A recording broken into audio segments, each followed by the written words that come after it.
இந்த மாதிரியான lyrics fonts use பண்ணி இன்ஷாட்டில் எப்படி கிரியேட் பண்ணுறதுன்னு தான் பார்க்க போகிறோம். எண்டோட ஸ்கிப் பண்ணாமல் பாருங்கள். ரொம்ப சிம்பிளாக நம்மள இந்த மாதிரி நம்ம ஃபோட்டோஸை கிரியேட் பண்ணிக்க முடியும். ஃபர்ஸ்ட் இன்ஷாட்டுக்கு போயிட்டு பிளாங்க் அப்படின்றத கொடுத்துக்கோங்க. பிளாங்க்குக்கு போயிட்டு பேக்ரவுண்டில் ஒயிட் கலரில் செட் பண்ணிவிட்டு வேணுங்கிற செகண்ட்ஸை அட்ஜஸ்ட் பண்ணிக்கலாம். நெக்ஸ்ட் வந்து நம்ம ஆடியோஸ் ஆட் பண்ணிக்கலாம். இதில் வர மெட்டீரியல்ஸ் ஃபாண்ட்ஸ் எல்லாமே நம்ம டெலகிராமில் அவைலபிளாக இருக்குது, டவுன்லோட் பண்ணிக்கோங்க. இப்போ நம்ம ஆடியோ வந்து ஆட் பண்ணியாச்சு. நெக்ஸ்ட் ஸ்டிக்கர் சைடு போய்கிட்டு இப்போ பார்த்தீங்கன்னா கட் அவுட் மாதிரி இருக்கு இல்லையா, அதை கிளிக் பண்ணிங்க அப்படின்னா நம்மளுக்கு கேலரிக்குள்ளே போயிடும். அந்த கேலரிக்குள்ளேருந்து ஃபோட்டோவை இம்போர்ட் பண்ணிங்க அப்படின்னா ஆட்டோமேட்டிக்காக நம்மளுக்கு கட் அவுட் ஆகி கிடச்சிரும். நெக்ஸ்ட் நம்ம எடிட் மோடுக்கு வந்துடும். இந்த எடிட் இதை கிளிக் பண்ணிவிட்டு செகண்ட் இல்லைனா தேர்டாக இருக்கிறத கிளிக் பண்ணிங்க அப்படின்னா இந்த ஷேடோ லைட்டெல்லாம் கிடைக்கும். ஸோ இப்படி கிடைச்சதுக்கப்புறம் நம்ம அதை ஃப்ரேமில் அழகாக கொண்டு வந்து இந்த மாதிரி செட் பண்ணிக்கலாம். இதே ப்ராசஸை மற்ற 4 பிக்சர்ஸ்க்குமே நான் ஆட் பண்ணிக்கிறேன். இப்போ திரும்ப வந்து நீங்கள் வந்து மைனஸில் செட் பண்ணிங்கன்னா ஆங்கிள்ஸ் மாறும், மைனஸ் ப்ளஸில் நீங்கள் ஆங்கிள்ஸை மாற்றிக்கலாம். இப்போ நம்ம அதே மாதிரி ஸ்டிக்கர் சைடு போயிட்டு கட் அவுட்டுக்கு போயிட்டு ஃபோட்டோ வந்து இம்போர்ட் பண்ணிக்கலாம். அதே மாதிரி நம்மளுக்கு கட் அவுட் ஆகி கிடச்சிரும். நெக்ஸ்ட்டு வந்து நம்ம அதை கிளிக் பண்ணோம்னா ஆட்டோமேட்டிக்காக நமக்கு எடிட் மோடில் இந்த ஷேடோ எஃபெக்ட்ஸ்க்கு வந்துடும். இதில் தேர்டாக இருக்கிறத கிளிக் பண்ணி நீங்கள் ஷேடோஸை வந்து சைஸ் அட்ஜஸ்ட் பண்ணிவிட்டு பேக்ரவுண்டில் நீங்கள் இமேஜை வந்து இந்த மாதிரி கொண்டு வந்து செட் பண்ணிக்கோங்க. இதே ப்ராசஸை நம்ம அடுத்த பிக்சருக்கு பண்ணிக்கலாம். ஸோ இப்போ பிக்சர்ஸ்லாம் அரேஞ்ச் பண்ணி முடிச்சாச்சு. அடுத்து என்ன பண்ண போகிறோம் அப்படின்னா இப்போ நம்ம வந்து டைமண்ட் கீஸ் தான் ஆட் பண்ண போகிறோம். இப்போ ஒவ்வொரு பிக்சர்லையுமே 4 டைமண்ட் கீஸ் ஆட் பண்ணிக்கோங்க. இப்போ பார்த்தீங்கன்னா தெரியும், ஸ்டார்டிங்கில் 2, எண்டிங்கில் 2 ஆட் பண்ணிக்கிட்டேன். ஸ்டார்ட் டைமண்ட் கீ கீழேருந்து வர மாதிரியும் எண்டில் வந்து திரும்பியும் சைடில் போகிற மாதிரியும் ஃப்ரேம்க்கு அவுட்டாக போகிற மாதிரியும் செட் பண்ணியிருக்கேன். ஸோ இதே மாதிரி நம்ம மற்ற 3 பிக்சருக்கும் வச்சுக்கலாம். அதே மாதிரி 4 டைமண்ட் கீஸ் ஆட் பண்ணிக்கிறேன். இப்போ ஆங்கிள்ஸ் வந்து மாற்றி மாற்றி வச்சுக்கலாம். இப்போ அப் அண்ட் டவுன் முன்ன கொடுத்தோம், இப்போ வந்து கொஞ்சம் சைடாக இருக்க மாதிரி கொடுத்துக்கலாம். ஸோ இப்போ பார்த்திங்கன்னா சைடாக வர மாதிரி கொடுத்துக்கிறேன். தென் நம்மளுக்கு லாஸ்ட்டாக இருக்கிறதும் சைடாக போகிற மாதிரி கொடுத்துக்கிறேன். இதே ப்ராசஸை மற்ற 2 பிக்சர்ஸ்க்கும் ஆட் பண்ணிக்கோங்க. ஆட் பண்ணி முடிச்சதுக்கப்புறம் நம்ம என்ன பண்ண போகிறோம் அப்படின்னா கிராஃப் கொடுக்க போகிறோம். எரேஸ் அந்த மாதிரி இருக்கு இல்லையா, அதை கிளிக் பண்ணிவிட்டு நீங்கள் எல்லாத்துக்குமே கிராஃப் வந்து ஆட் பண்ணிக்கோங்க. உங்களுக்கு எந்த கிராஃப் கம்ஃபர்டபுளாக இருக்கோ அதை வந்து நீங்கள் ஆட் பண்ணிக்கோங்க. நான் பார்த்தீங்க அப்படின்னா 4th 5th நான் ஆட் பண்ணிக்கிறேன். ஸோ இப்போ பார்த்தீங்க அப்படின்னா ஆட் பண்ணி கொண்டு வந்தாச்சு. கிராஃப்ட்ஸ்லாம் ஆட் பண்ணி முடிச்சதுக்கப்புறம் நம்மளுக்கு வீடியோஸ் இந்த மாதிரியான ஒரு ப்ரிவ்யூ லுக் கிடச்சிருச்சு. டூரேஷன்ஸ் எல்லாமே பிக்சர்ஸ்க்கு ஏற்ற மாதிரி அரேஞ்ச் பண்ணி செட் பண்ணதுக்கப்புறம் நம்ம டெக்ஸ்ட் எஃபெக்ட் தான் கொடுக்க போகிறோம். டெக்ஸ்ட்டுக்கு போயிட்டு நம்ம இந்த ஒரு ஃபர்ஸ்ட் என்ன லிரிக்ஸ் வேணுமோ அதுக்கேற்ற மாதிரி டைப் பண்ணிக்கலாம். இப்போ இன்ட்ரொடக்ஷன் அப்படின்னு வரும் இல்லையா, அதை வந்து நான் கொடுத்துக்கிறேன்.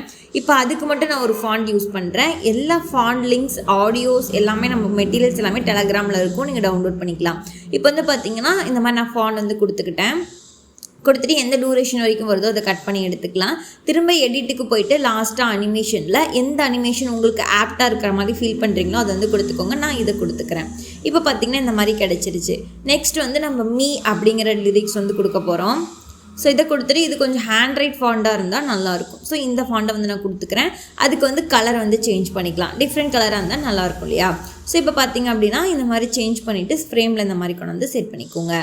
அகெயின் வந்து இந்த டெக்ஸ்ட் வந்து எந்த செகண்ட்ஸ் வரைக்கும் வேணுமோ அதுக்கப்புறம் இருக்கிறத கட் பண்ணி எரேஸ் பண்ணிக்கோங்க. அடுத்த லிரிக்ஸ்க்கு வந்தாச்சு. அதுக்கு வந்துட்டு கர்சர் வச்சுட்டு டெக்ஸ்ட்டுக்கு போய்க்கலாம். அடுத்து என்ன இதோ அதை கொடுத்துக்கோங்க. ஃபாண்ட் வந்து நான் மாற்றிக்கிறேன். இப்போ வந்து ஒரு ரெகுலர் ஃபாண்ட் மாதிரி வச்சுட்டு இப்போ நம்ம அதில் அனிமேஷன் கொடுத்ததுனால எல்லா பிக்சர்ஸ்க்குமே எல்லா டெக்ஸ்ட்டுக்குமே அனிமேஷன் டிஃபால்ட்டாக வந்துருச்சு. ஸோ இந்த மாதிரி கிடச்சிருச்சு இல்லையா. திரும்ப காப்பி போட்டுக்கோங்க. காப்பின்னு போட்டிங்கன்னா மேலே வந்துடும். அதுக்குள்ளே போயிட்டு அடுத்த டெக்ஸ்ட்டுக்கான இதை கொடுத்துக்கலாம். இந்த மாதிரி கொடுத்துட்டேன். இப்போ பார்த்திங்க அப்படின்னா இந்த மாதிரி கிடச்சிருச்சு. அதை மேலே கொண்டு வந்து அட்ஜஸ்ட் பண்ணிக்கிறேன். இல்லை அப்படிங்கிற இந்த வேர்டை மட்டும் நான் வந்து ரைட் அண்ட் ஃபாண்ட் மாதிரி நான் கொடுத்துக்கிறேன். ஆட் டெக்ஸ்ட்டுக்கு போயிட்டு கொடுத்துட்டு ஃபாண்டோட இதை வந்து மாற்றிக்கோங்க. இந்த ஃபாண்டு நான் கொடுத்துக்கிறேன். அகெயின் வந்து இதுக்கு கலர் அண்டு அது வந்து கேப்ஸில் இருக்குது. நான் ஸ்மாலில் வச்சுக்கிறேன், ஏன்னா ரொம்ப பெருசாக தெரியுது. ஸோ இப்போ வச்சுட்டு அதை ரெட் கலரில் மாற்றிட்டிங்க அப்படின்னா இந்த மாதிரி கிடச்சிரும். இதை மேலே கொண்டு வந்து செட் பண்ணிக்கலாம். இப்போ டெக்ஸ்ட்டுக்கு வந்து அழகாக அரேஞ்ச் ஆகிடுச்சு. இப்போ அதையும் வந்து வேணாங்கிற இதெல்லாம் வந்துட்டு ஸ்ப்ளிட் பண்ணி டெலீட் பண்ணிக்கோங்க. இப்போ பார்த்தீங்கன்னா 2 டெக்ஸ்ட் எஃபெக்ட் வந்து நமக்கு கிடச்சிருச்சு. இதே தான் நம்மளுக்கு பேடு மட்டும் சேஞ்ச் பண்ணி அடுத்து வரும் இல்லையா, அதனால் டூப்ளிகேட் போட்டுக்கோங்க. எல்லாத்தையுமே டூப்ளிகேட் போட்டு டூரேஷன்ஸ் மட்டும் அட்ஜஸ்ட் பண்ணிக்கோங்க. லைட்டாக டூரேஷன் அட்ஜஸ்ட் பண்ணி மாற்றிக்கிறேன். அதே மாதிரி எல்லாத்தையுமே காப்பி பண்ணி கொண்டு வந்துக்கிறேன்.